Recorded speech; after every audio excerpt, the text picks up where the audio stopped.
Salut à tous! Aujourd'hui je vais vous raconter l'histoire tragique d'Annie, l'enfant pyromane de LoL. Si vous vous demandez, mais pourquoi débuter par Annie malgré qu'elle soit l'un des personnages les plus anciens dans le jeu? Et bah tout simplement parce qu'elle a été le premier personnage que j'ai testé. Et pour cette raison, elle ouvre le bal de cette série.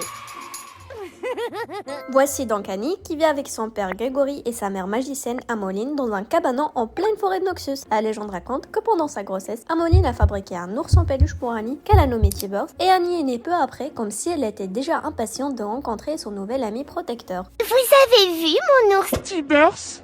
Et voilà le moment où l'histoire prend une tournure un peu plus simple. Annie est malade donc Amoline part en mission pour chercher de l'eau glacée. Le lendemain, Annie va mieux, mais Amoline, elle avait disparu comme si elle était partie chercher des glaçons. Et oups, elle a zappé de revenir. Genre le coup classique du je vais acheter des cigarettes et puis plus de nouvelles. One eternity later.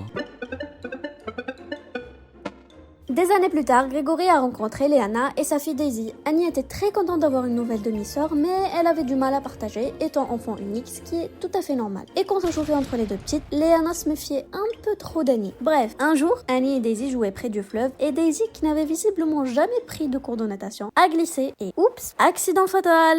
Je trouve ça très amusant. Évidemment, Léana a blâmé Annie pour cet incident et c'est à ce moment-là qu'Annie, submergée par la colère, a activé sa pyromancie. Et devinez quoi? Tibbers est devenu bien plus qu'une simple peluche. Tibbers trouve que tu es très moche. Bah! Là vous me dites ok, et le résultat? Bah la maison elle a vigné en barbecue, et papa Grégory, eh bien, il s'est retrouvé en brochette. La conséquence, Annie s'est retrouvée orpheline, seule avec Tibbers pour la protéger. Elle décide de traverser son chemin dans les sombres forêts de Noxus, insouciante du danger, espérant de trouver quelqu'un comme elle. Et voilà, c'est comme ça qu'Annie est devenue Annie.